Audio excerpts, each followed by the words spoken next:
Michel Constant, 59 ans, est le maire du village. Il élève aussi une cinquantaine de vaches, de la Salers, la race de cette région. Pour nourrir son troupeau pendant l'hiver, Michel Constant récolte du fourrage. 150 tonnes chaque année. Donc c'est ici qu'on stocke le foin pour tout l'hiver. Donc cette année on en a eu pas mal. En 2011, il y avait un bâtiment qui était carrément vide, quoi. Donc il nous manquait tout ça, quoi, oui. En 2011, le Cantal est durement frappé par la sécheresse. 3800 exploitations sont considérées comme sinistrées. Plus de la moitié des fermes du département.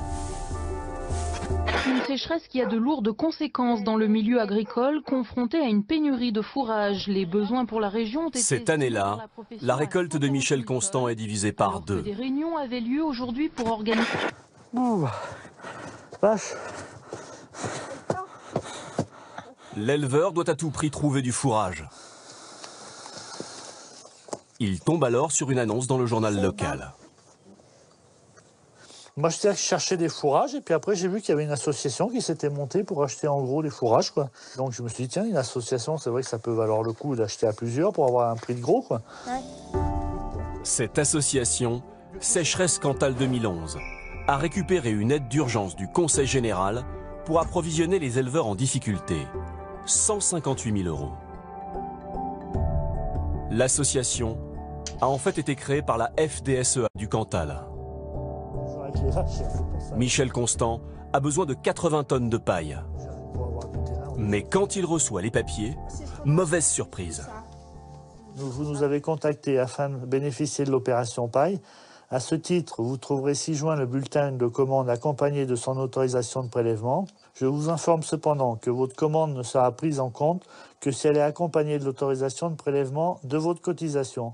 C'est-à-dire que si je ne suis pas adhérent au syndicat, je n'ai pas le droit au foin en groupement, quoi. Pour bénéficier de la paille achetée grâce à l'argent du Conseil général, de l'argent public donc, il y a une condition. Adhérer à la FDSEA et payer 160 € de cotisation. C'est pas normal. Parce qu'on n'est pas adhérent. C'est clientéliste, c'est discriminatif, moi je trouve aussi. Pourquoi que les agriculteurs n'y ont pas droit?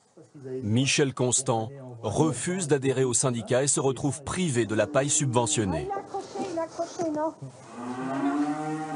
Pour acheter de l'aliment pour bétail, l'éleveur devra payer 2 fois plus cher. Indigné par ces pratiques, il décide d'alerter le syndicat adverse, la Confédération paysanne. À 1 heure de route de la ferme de Michel Constant, nous avons rendez-vous avec le porte-parole de la Confédération paysanne.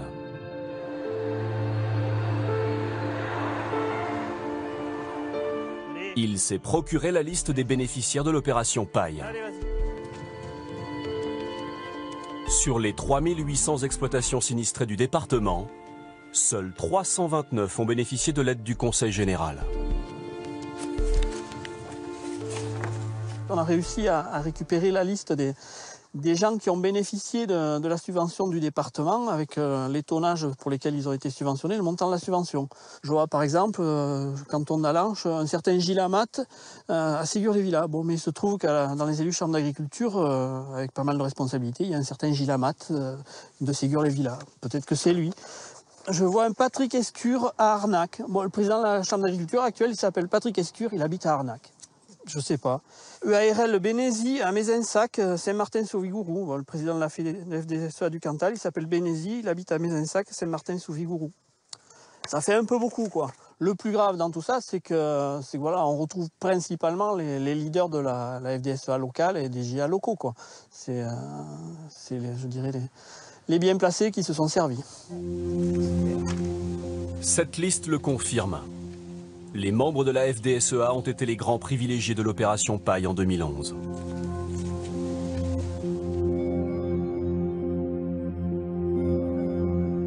Joël Pigagnol est l'ancien président de l'association Sécheresse Cantal 2011 et un responsable de la FDSEA.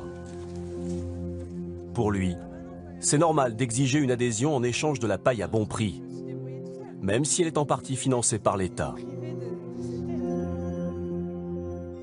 Le courrier qui avait été reçu par notre fameux éleveur, là. Mais... Vous n'êtes pas surpris? Non, du tout, je l'assume. C'est vrai que ceux qui voulaient profiter de notre initiative, on les a accueillis, même s'ils n'étaient pas adhérents, mais c'est vrai qu'une des conditions, c'est qu'ils rejoignent les rangs de notre structure. Est-ce que ça pose pas un problème de poser ça comme préalable? Nous, on a eu le mérite, en tout cas, de nous bouger, d'essayer de trouver les solutions.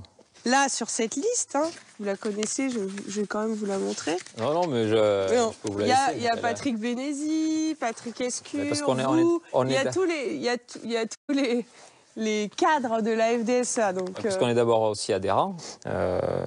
Après, moi, je n'ai pas de commentaire particulier à faire sur la liste en tant que telle. C'est forcément des adhérents, oui, ça c'est sûr. Allez. Merci beaucoup d'avoir répondu. Le Conseil général savait-il que pour bénéficier de la paille subventionnée, les agriculteurs devaient adhérer à la FDSEA? Au téléphone, un fonctionnaire nous répond que non. Alors, non, en fait, non, nous, on sait rien de tel. Le Conseil général du Cantal n'a pas souhaité s'exprimer officiellement sur cette affaire. Ces pratiques ont pourtant été dénoncées dans un rapport parlementaire de 2011 sur l'argent des syndicats.